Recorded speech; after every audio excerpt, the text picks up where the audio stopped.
This is Michael Tucker, and you're watching the new Legends on Deck podcast with host Brian Koss and David Conde.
Welcome to episode 33 of the Legends on Deck podcast. I'm Brian Koss, along with co-host David Conde.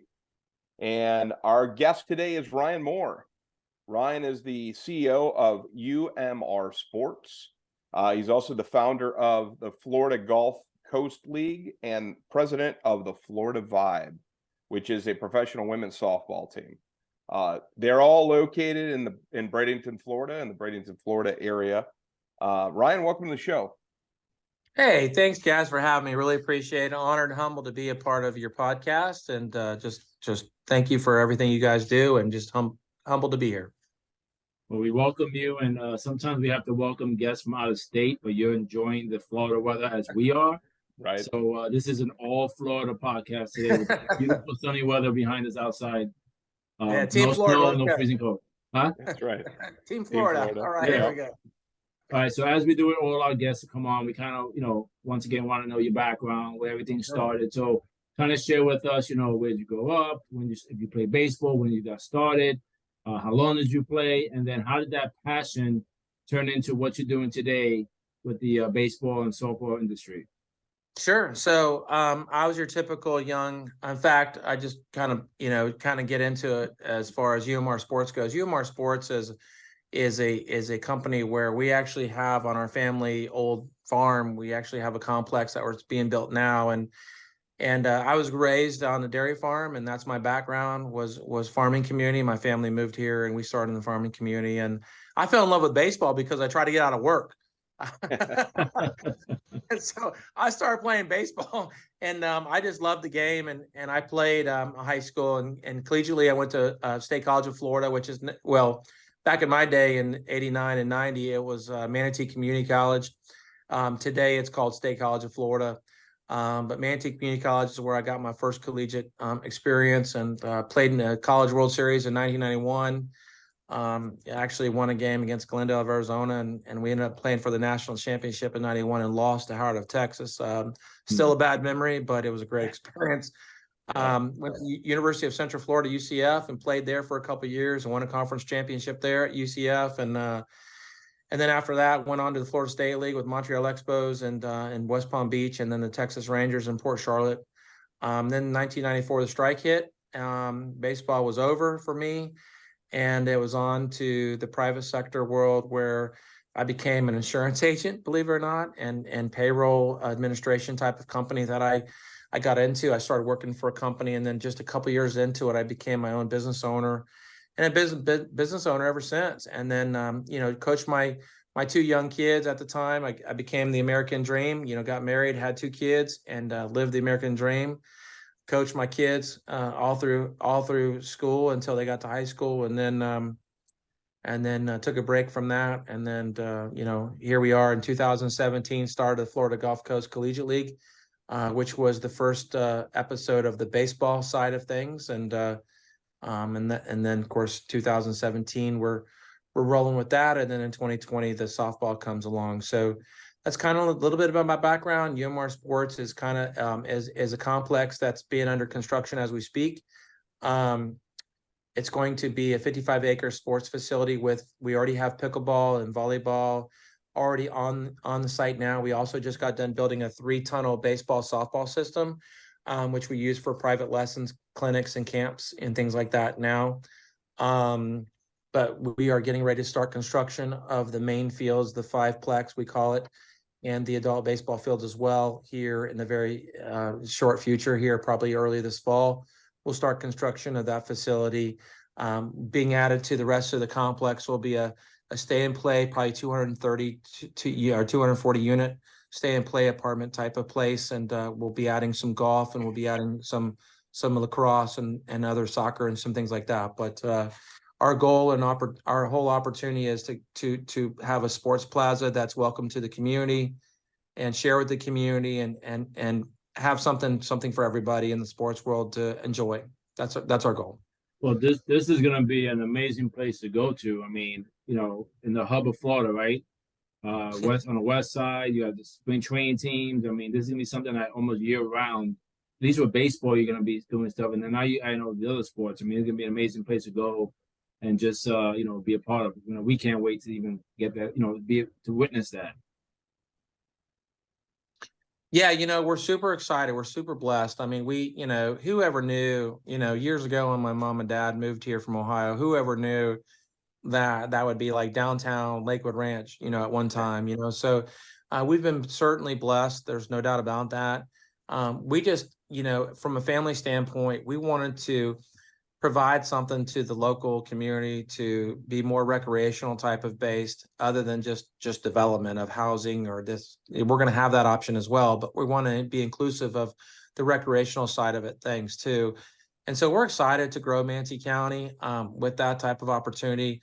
We've been doing it so far with the pickleball and the volleyball.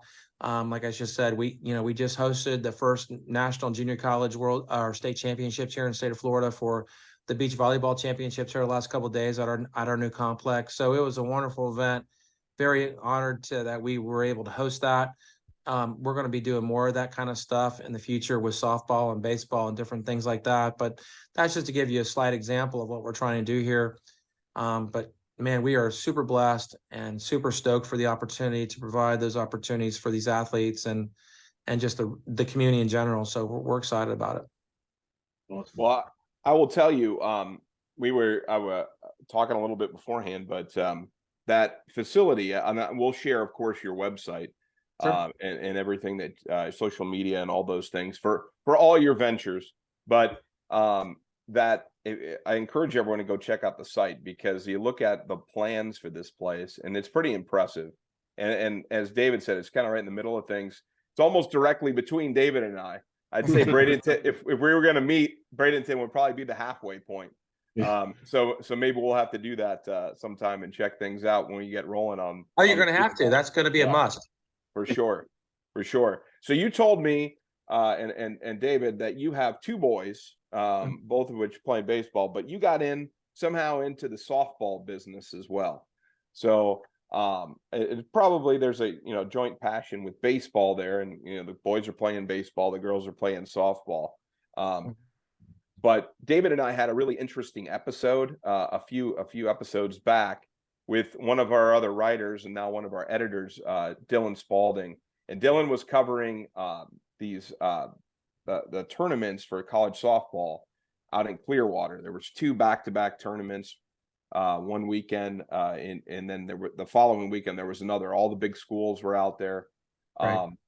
So you've launched, I believe, we go back just a few years, the Florida Vibe, which are a professional women's softball team. Can you give us a little bit of, and actually that's how I ended up reaching out to you, was through the Florida Vibe. Sure. Yeah. But can you give us a little background about that team? For those in our audience that aren't familiar with the professional side of women's softball, what league are you in? Who do you guys play against? Sure. What's the professional scene of softball right now? Well, it's still in the infant stages of pro softball. I mean, when you look at baseball, it's a lot different than the girls. But to kind of go back just a little bit of ways, in 2020, when we started the Florida Gulf Coast League softball division, it was interesting because it was COVID. I mean, when you look at COVID, it changed the game for everything. And for us, it was, I hate to say it this way, but it was a blessing and a curse, because obviously the curse being COVID, right? That was horrible.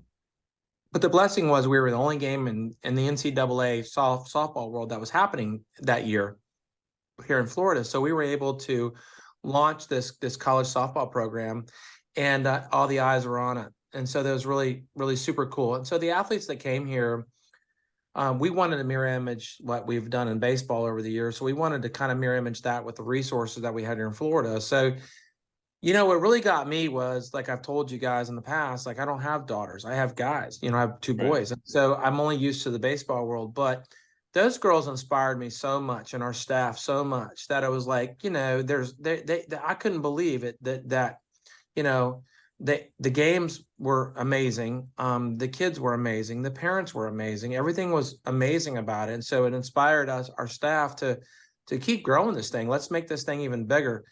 And so it became just this catapult into this opportunity, where we saw this opportunity where we could maybe even nationalize this opportunity, which we did, obviously, through the American Collegiate League. Now we have a league starting in Nashville, Tennessee this summer. We have a league in Las Vegas this summer. We have a team in Omaha this summer. And so, and there's more regions to be announced, not for this summer, but for the following summer. But our whole goal is to keep branching out and to making this softball, the collegiate softball space, even bigger. But yeah, so we were in 2020, we started the softball side of it, and it just became an inspiration. And these girls made an impression on me. I'm just being flat out honest. And so I just never could wrap my brain upon, for us guys who have the ability or had the opportunity to play minor league baseball, for example, I could never understand why there wasn't an opportunity for the girls. I just never understood that. Yep. I just never could wrap my brain around it. And so as the more I did research on it and educated myself on it, of course, there was the MPF in the past, and now there's Athletes Unlimited, but, now the WPF, which we're not a part of, by the way. So the Florida Vibe was born a couple summers ago, the day after the Olympics was over. We announced our name into the professional space and our brand. And right now we're an independent professional team. We go around and play at youth tournaments and different things around the country. The last couple summers, that's what we do. So we're not in a league. We're kind of in a league by our own. Yeah. But there's the MPF folded, due to COVID, and that just kind of went away. And the WPF is a newer league. It's got, I think, 4 teams in it. But it's just a little different format than what we were wanting to do. And so we just kind of kept our independency, and we're just going to keep doing that until the future unfolds and see what happens. But, for us, it was just, hey, let's give the girls an opportunity to be a professional. Let's pay them professionally. Let's play games professionally. Let's figure out a way to give the girls an opportunity and platform to keep increasing their game and their brand. And so that's why the Florida Vibe was born. The name is kind of interesting because, at the time during COVID and after COVID, we have seen increasing numbers, as you guys are Floridians, this, you're increasing numbers of people trying to come to Florida, to move to Florida. Right.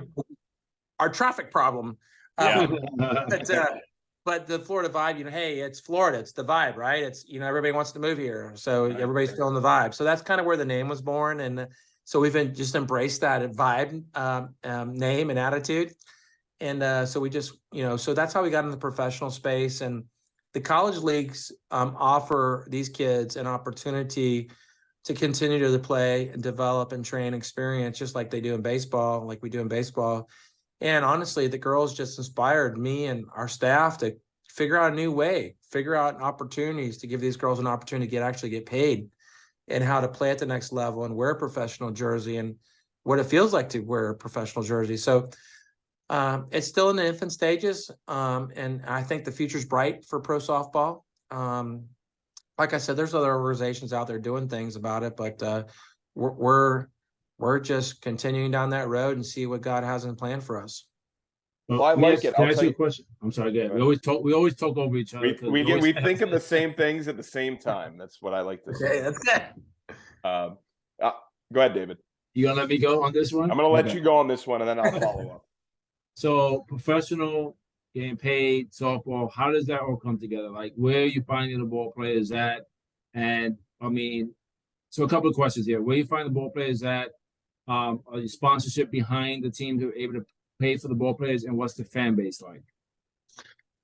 Those are great questions and all valid questions.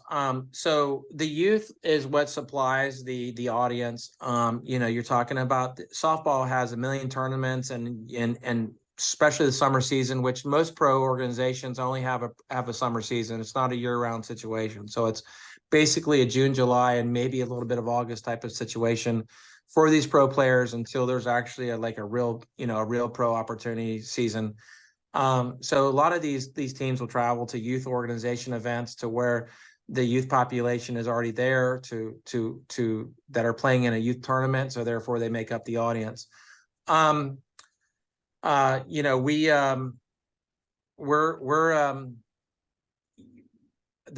we find the players is in college.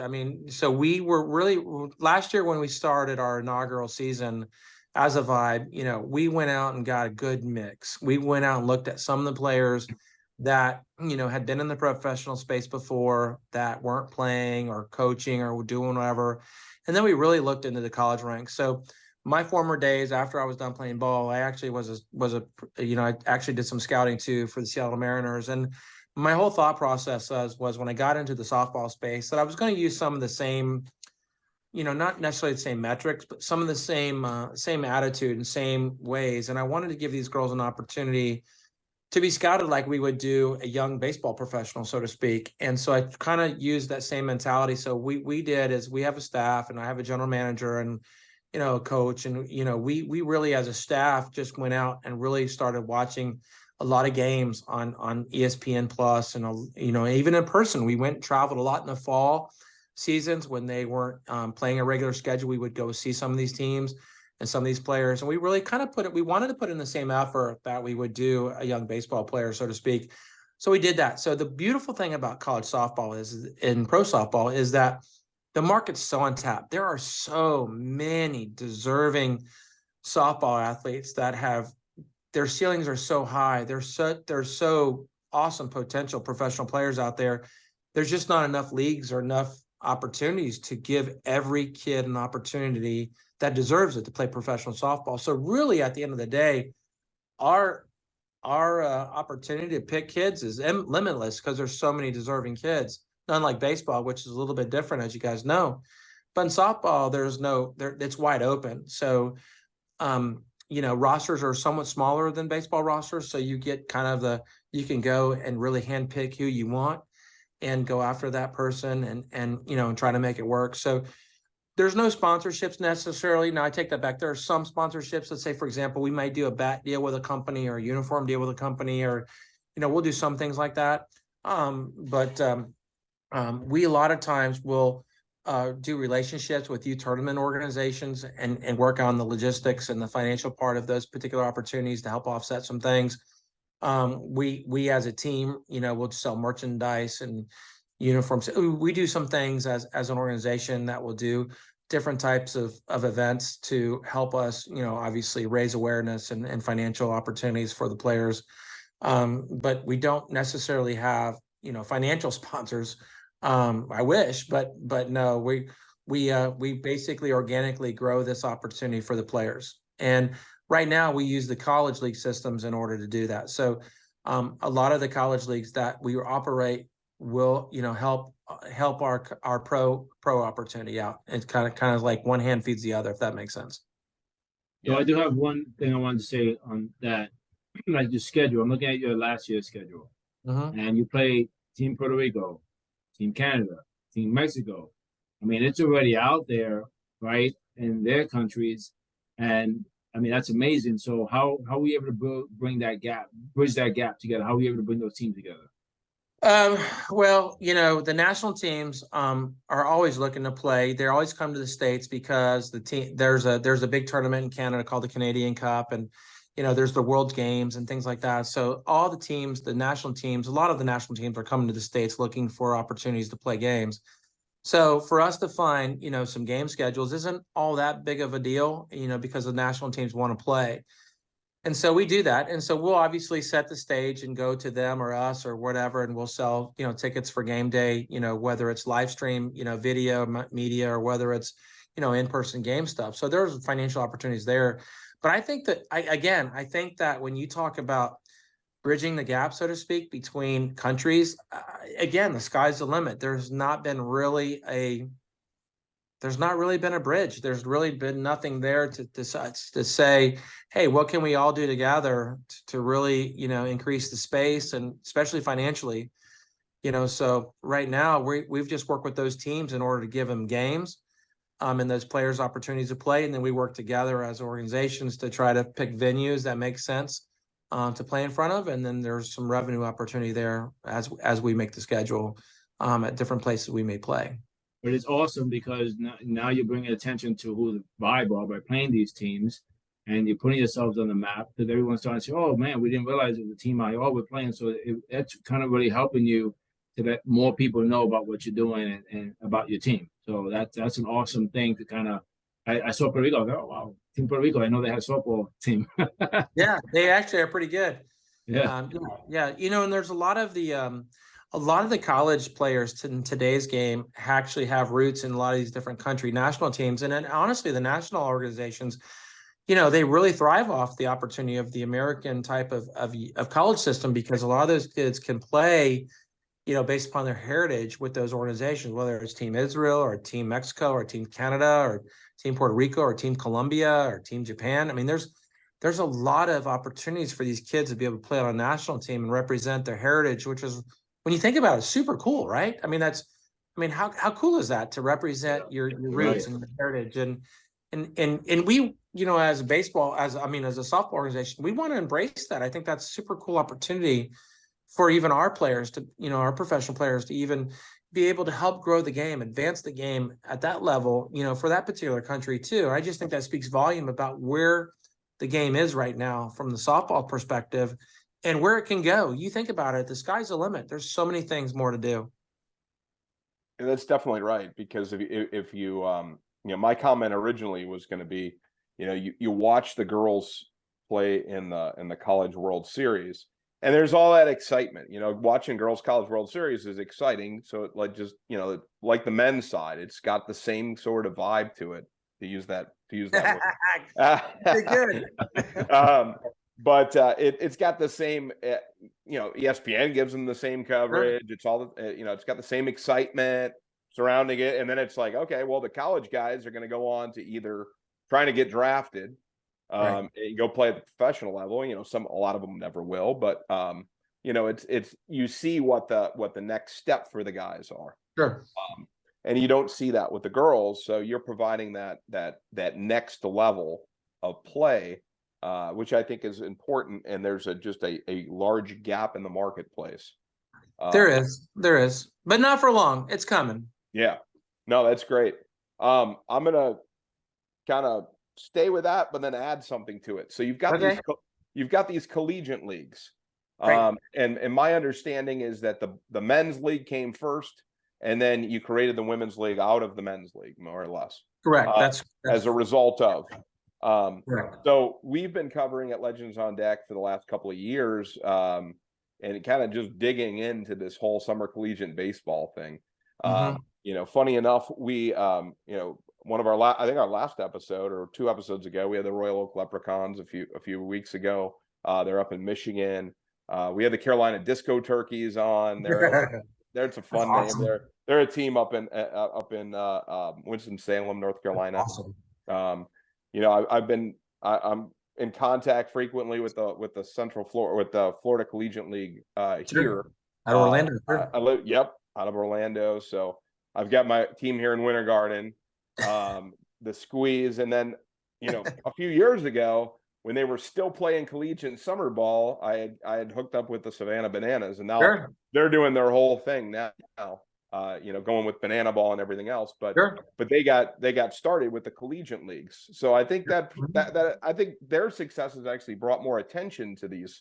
In addition to what we had talked about with Major League Baseball kind of contracting minor league baseball, and then farming some of those rookie leagues out to MLB affiliated leagues, college wood bat summer leagues. So give us a little history of your men's, the boys side or the men's side of the Florida Gulf Coast League, and then also how the girls kind of came out of that. Yeah, sure. I mean, the Florida Gulf Coast League, like you said, started in the baseball division. We had, obviously, we're the spring training capital of the world, between here and Arizona. I mean, we have all the major league teams here. So we have a lot of retirees that from the MLB side that are here. And, from our standpoint, there's so many baseball collegiate leagues around the country. As you know, there's a million, it seems like. There's a flavor for everything. And for us, it was about, we feel like as spring training, we're more of a developmental type of situation. So here in Florida, it rains every day at like 4 o'clock, 5 o'clock, so you can't be having 7 o'clock games in June thinking you're going to get your season because it ain't going to happen. So we use complex style fields and complexes for our collegiate league, and we'll play at 10 a.m. in the mornings, and we'll run basically a half a summer segment. So basically we play almost 30 games. If you include playoffs and all-stars, it'll be 30 games. So we try to get the kids out of here halfway through the summer, out of here. But our whole goal is to develop and train these guys. We have 1,000 scouts here. I mean, we've had a lot of guys out of Florida Gulf Coast League gets picked up from a draft situation or even a free agency type of situation. We have, from Division I all the way down to JUCO type of kids. Of course, when you think of Florida, I mean, it's like California and Texas. I mean, we have a lot of baseball sanctuaries here. So the junior college system here in the state of Florida is insane. Okay. Most junior college systems here in Florida beat most Division I programs around the country, as you well know. And so we get a lot of JUCO type of kids here in the league, which is amazing because it actually provides a lot of great baseball. And these kids are used to development being in the JUCO system. So, that's what we pride ourselves on. We live stream the games, we do a lot of things, but our whole goal from the baseball standpoint is to provide a training opportunity, every one of our locations here in Florida, as well as, even in softball. Well, let's talk about softball too. In the same breath, we have indoor facilities for these guys and girls to go work out in, whether it's strength conditioning, bring your program with you, training program, or even go hit extra. If you're not playing in the game, you need to go get some extra work in. We provide that opportunity for the guys and the girls to be able to go get those extra reps in that you need with your coach, or do one-on-ones, or do group sessions, do what you have to do.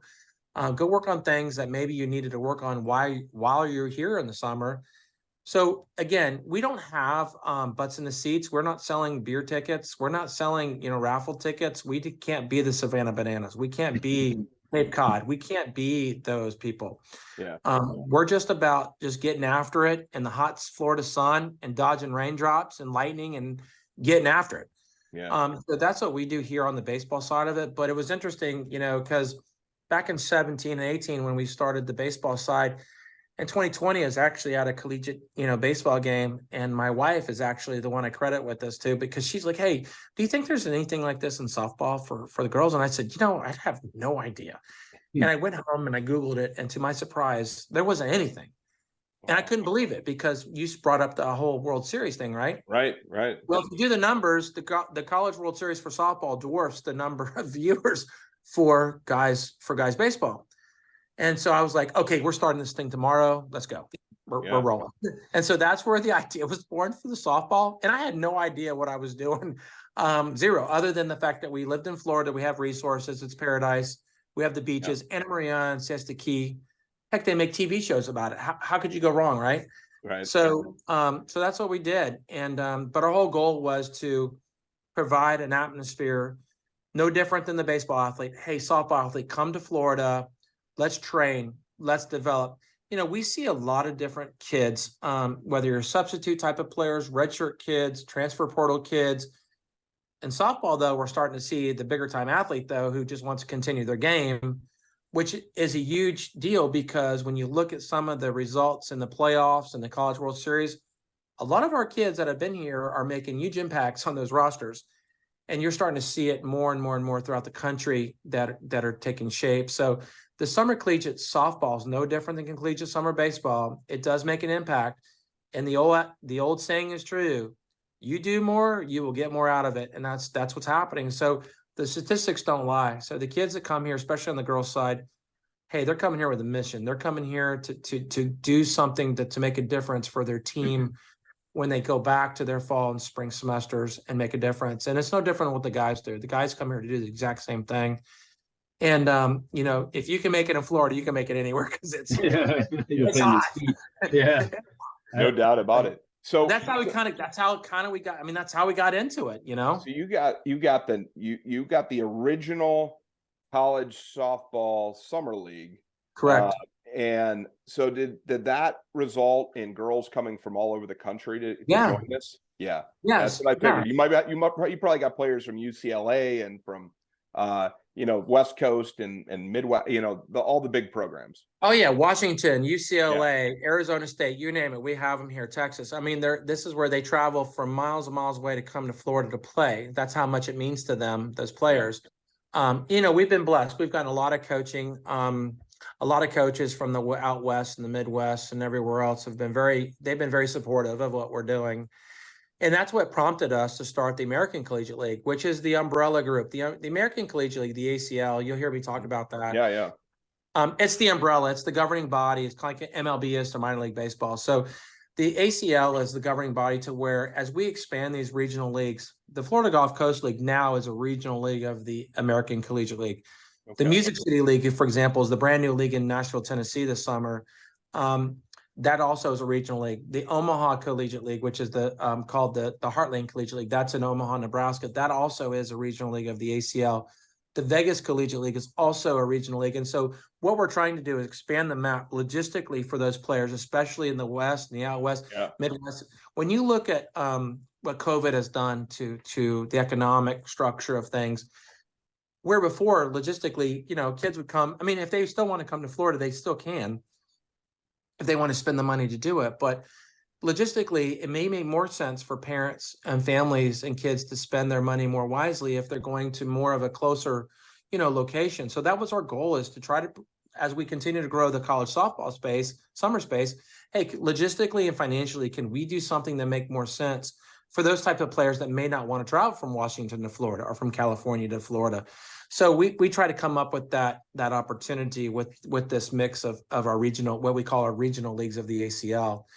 But again, you're not restricted to what territory you can go. You go to anywhere you want to go if that's where you want. It just provides the local. Our whole goal is to, we hope in like a year or two or three, we hope to be up at 6 to 8 regions throughout the country. And just think about this for a second. Our whole goal is to have like a collegiate summer World Series. Could you imagine, playing, your spring and then going into the summer and playing 25 games? And then all of a sudden you meet at an independent place somewhere in the country to play a college summer World Series with all the college regional champions throughout the country. And if we can get that thing televised, and if we can get that thing, you're talking about a whole nother atmosphere for these girls and opportunities on the pro level and all kinds of things that we can do with that scene. So that's our goal in the future, is to actually get this thing to where we can actually have the regionals all meet like they do in the World Series, but just do it for summer.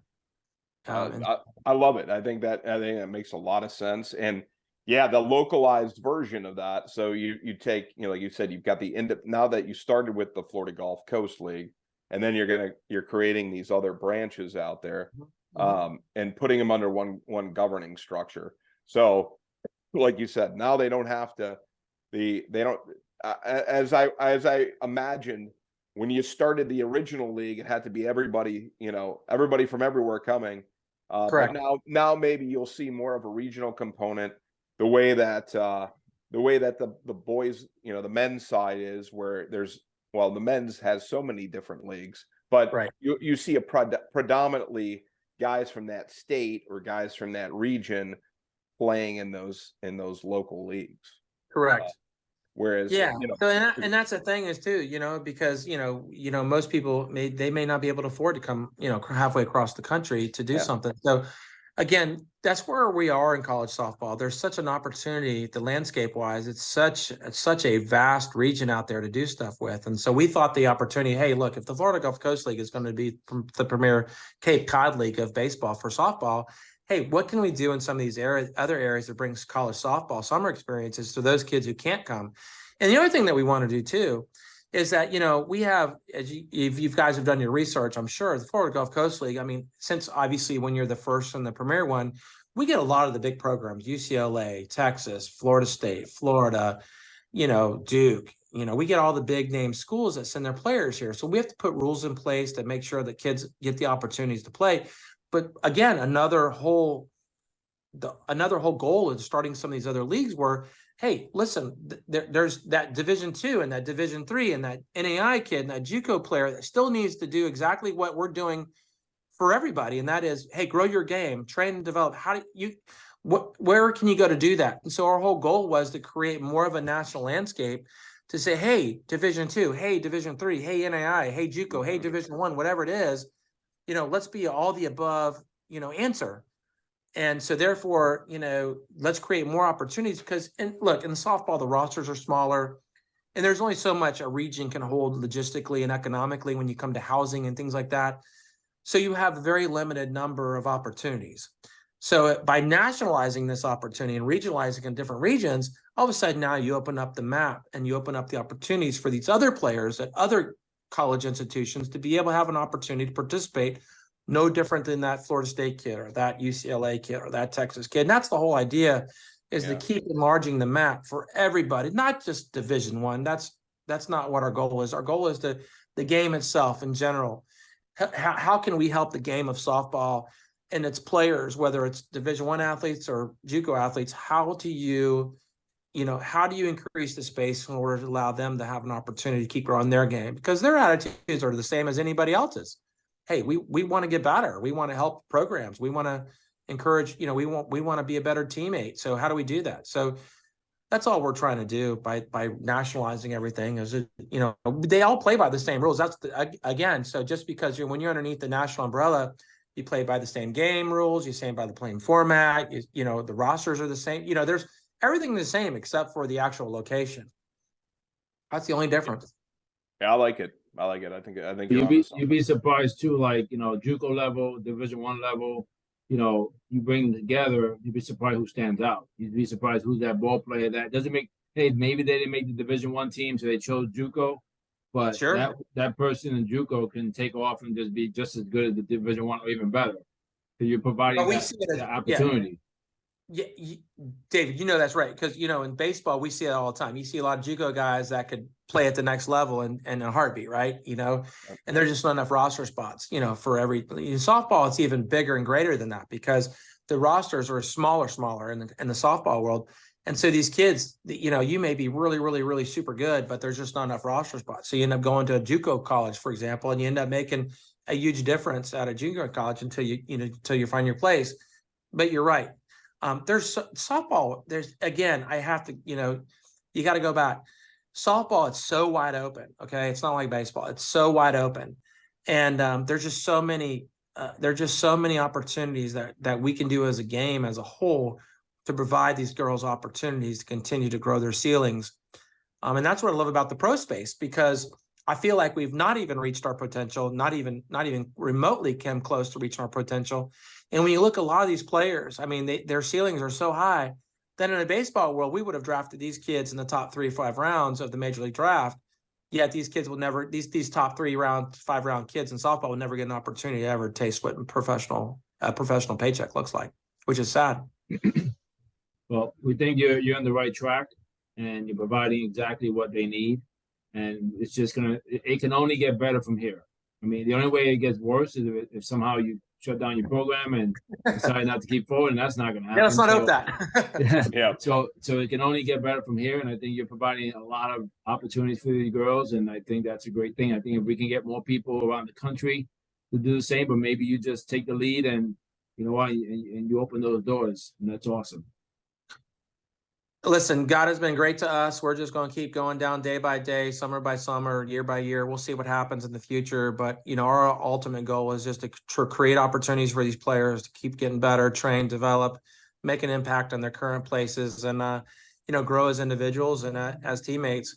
And I feel like if we can ensure that each summer season, opportunity, whether you're girls or whether you're guys, I feel like we've one small leap for mankind. Basically, I feel like we're just, I feel like we're on the edge of explosion again. But I just feel like if we can do our little part in helping them, reach their potential, that's what makes it all worth it. That's what's in it for us. It's just, it's funny because I was asked a question the other day, who are some of the star players that, been through the league, from the softball standpoint. You got to remember, that's only been going on since 2020. So it's not like baseball where you have years and years and years of experience. You could tell guys after guys, but in the girls since 2020, I mean, you look at, I'm going to name some names right now that, if you do your research on, I mean, these are girls that came to the league. And at the time, they didn't necessarily make a huge impact on the rosters, but you look at what they're doing now, they're making large impacts on the roster. And so it's funny, so I just going to name a few players that have been through the league and just to give you guys an idea of what kind of programs send their kids here into the other college spaces. But when you look at, if you were to do your research, Mac Leonard, the MVP of our league in 2020, she's a transfer from Illinois State to Florida State. She's making a huge impact at Florida State's roster. Michaela Edenfield, who had 7 RBIs yesterday in one single game, she's on fire. She's been on fire for 2 years. She's a player that came here a couple of years ago and found herself and just is killing it. Devin Flaherty, and from Florida State. And you look at Oklahoma, you look at Alex Staraka, who was here last year. She's a big arm for Oklahoma right now. She was a transfer from Michigan. You look at Shannon Sale in 2020, she was an FIU transfer to Oklahoma, made a huge impact on that national championship roster for Oklahoma in 2020. Riley Boone, who's just a super kid and a super player, won the MVP for us 2 years ago in the league. She's, a star for Oklahoma right now. Of course, Oklahoma's #1 team in the country. Haley Lee is a transfer from Texas A&M to Oklahoma. She made her mark here I think she played here for 2 years in a row. She's crazy good. Mackenzie Clark, you're going to be hearing that name a lot in the future. Mackenzie Clark's the center fielder for Clemson University. She's going to break most everybody's record in the history of softball, probably. She's that type of athlete. She's from our local area here in Lakewood Ranch. She's a kid that played here for our championship team last year at Lakewood Ranch Rodeo.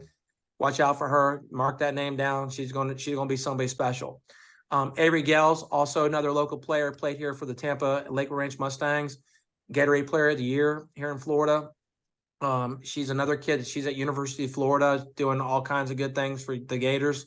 I think she's in the top 4 in every category there. And, so you talk about like Jordan Dale from Oregon, Jenna Johnson from Central Arkansas, who's killing it, Kenna Wilkie for Houston. I mean, these are mid-major teams, but these players are making huge impacts on their conference championships right now. You look at Kenna and what she's done at Houston, and, that American Conference getting ready to transfer in the Big 12, that's a huge bridge for them. Jordan Johnson, who's just an underrated arm at Central Arkansas. I think they're ranked top 25 for the first time ever, but that's a kid who came here last year and just really was person on a mission, and she's showing it now. I could go on and on about players and that come through here and just are Claire Davidson, another kid. She won our MVP this last summer here, and she's at Duke. She's just absolutely killing the softball at Duke. So when these are all big time programs I'm naming, but when you look at the players that have been here only in a very short time since 2020, we're getting ready to embark on our 4th season, and those kids I just named, they're shattering numbers all over the map. And so those are just some of the kids that I'm off the top of my brain. There's a million more that have been impacted, but we're thrilled to be able to offer that opportunity for those softball athletes to be able to go back to their current college programs and win championship rings and trophies. And it thrills us to no end to look on social media and see, the kind of days these kids are having. It just makes it all worth it to do it. We see it in baseball too. Don't be wrong. I mean, there's just a million more options for the guys, as you know, but we see the guys that are impacted too. We see the guys that are drafted, out of our league, and we see the guys that are free agents to sign out of our league, things like that. That's super cool. Again, that's what makes this all worth it in the summer. It's a lot of work. We have to have a lot of staff. I praise, we've got great staff behind us here. Leslie Gender, Gray Robertson, Tom Canterbury. We've got a lot of, Nolan Neiman. We got a lot of guys and girls that do a great job behind the scenes that don't get a whole lot of praise. And I have to, those guys and girls, they do an amazing job for these kids. And, the players that come here, they're going to get experience, whether it's baseball, softball, they're going to get experience and hopefully a lot of memories and experiences take back with them and hopefully change your life. That's, again, at the end of the day, we want to be that kind of impact, right? We want to share, we have an awesome experience here in Florida with the weather and stuff like that with the beaches, but the game itself, we want to be able to share our experiences along the road that we've had with the game, whether it's baseball or softball. We've had awesome coaches in the FGCL softball division that have helped share the good news with these kids to keep them rolling. So, baseball, no different. We have pro guys on the baseball side be our coaches.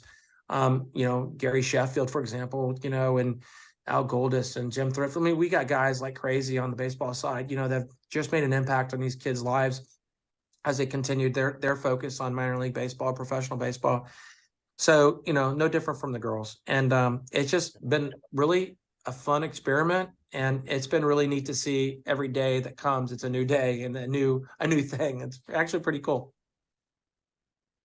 I mean, that is a great ending to our show, I think. I mean, you've given us a lot of information. I think that, we one thing, as you were mentioning all these names of these girls, we're always looking for that next star in the minor leagues, next star in the college level. We always highlight them because that's the reason why Legends on Deck was created, because we didn't want to at the time in 2015, when the guys, didn't make the majors, no one really knew about them. So we would highlight those guys.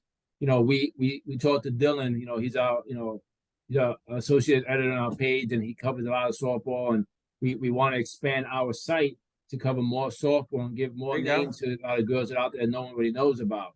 So it's awesome that you mentioned some of these names. And these girls are going off, and I looked at your site, I see that, you're just providing a very positive atmosphere for them, kind of really showing them, I'm sure you're not just teaching baseball, I'm sure you're teaching life to them.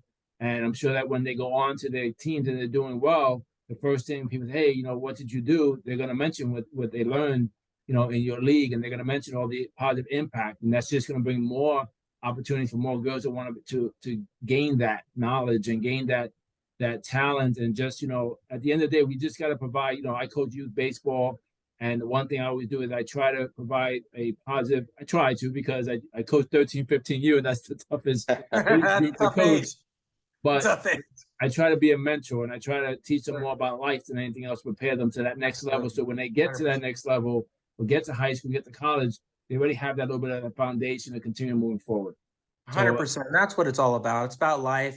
You know how it goes. And that's 100% what the goal is. And, we do other things other than just baseball, softball here. We try to provide platforms and events for the kids to experience just more than just the game itself, but present some life lessons along the way too. And that's what it's about. And, our hope is that maybe they'll take some information back with them and change their lives. And, but at the end of the day, it's, these kids are amazing. And you're right. You should, hopefully you record this video, and the names I just named, you better write down. Well, I'll tell you, we will. There's a few in there that are going to be trendsetters. Mark my words, they will be trendsetters. So, again, we're just super thrilled to be able to host, athletes like these through the softball and in baseball. We're blessed. Again, we live in Florida, so Florida is a great resource, as you guys know, to be able to host something like this during the summer.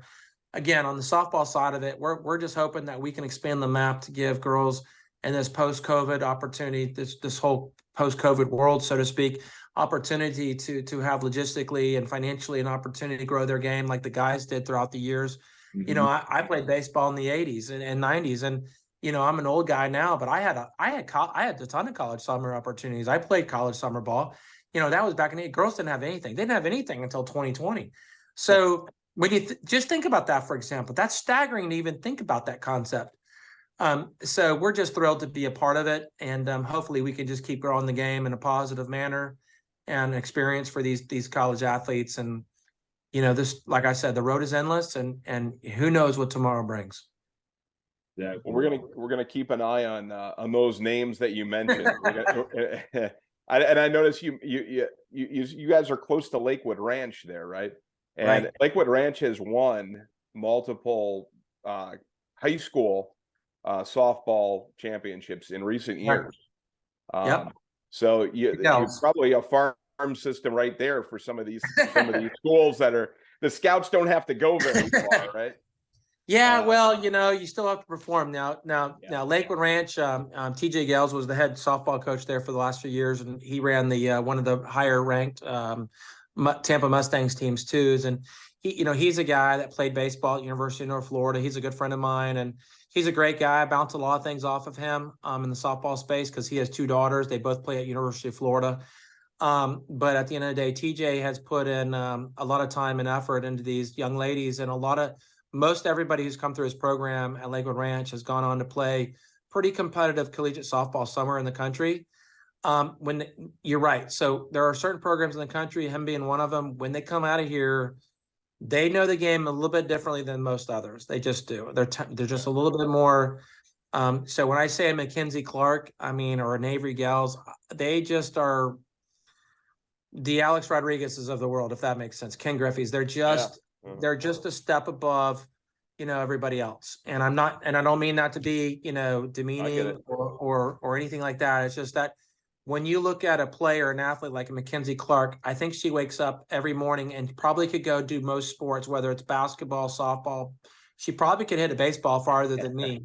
Yeah. Honestly. You look at some of these kids, they're just talented. They're just so good. Claire Davidson's another one out of there. She won her MVP. There's 3 girls out of the Lakewood Ranch area that are superstars, in the college space. And when you're talking about nationally. So, yeah, we're a little spoiled down here. That's the truth. We're a little spoiled down here. Well, I'll tell you, we appreciate, this has opened up a whole new world for David and I, who we're on the baseball side, and the whole softball scene has sparked our curiosity. And I think we got a whole lot to chew on here. Yeah.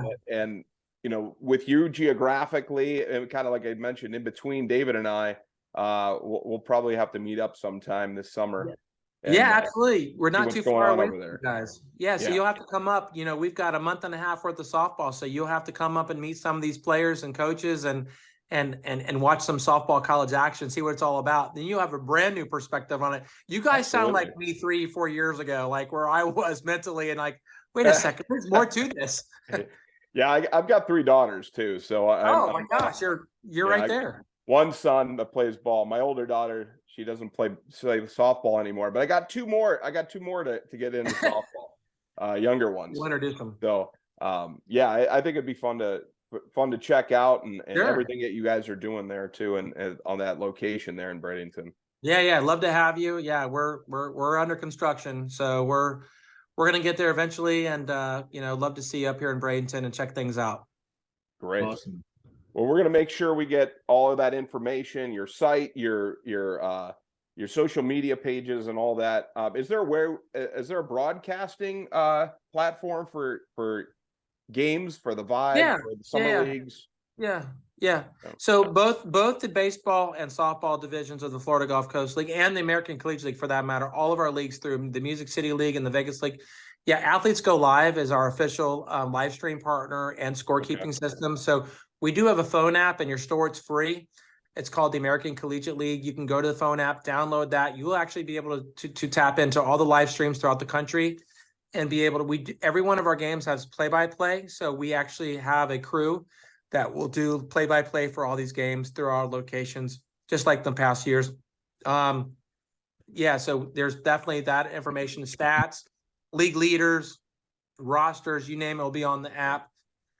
If there's any collegiate softball players out there, even baseball players that are looking still for a home for summer baseball, for the softball league opportunities, they can go to the AmericanCollegiateLeague.com, and they can actually pick their icon that they want to, whichever league they want to go to. We have 4 of them on there now, and they can pick that, and they can hit that icon, and now that email will be sent to that particular league representative. And for contact for baseball, they can go to FLGolfCoastLeague.com. And those applications will come into the league office for consideration.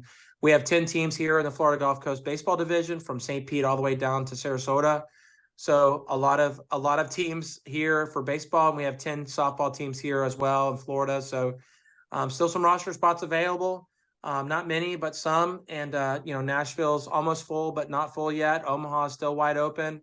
Vegas is still wide open. So there's still a lot of opportunity with a couple months to go. For college softball athletes to get in while you can.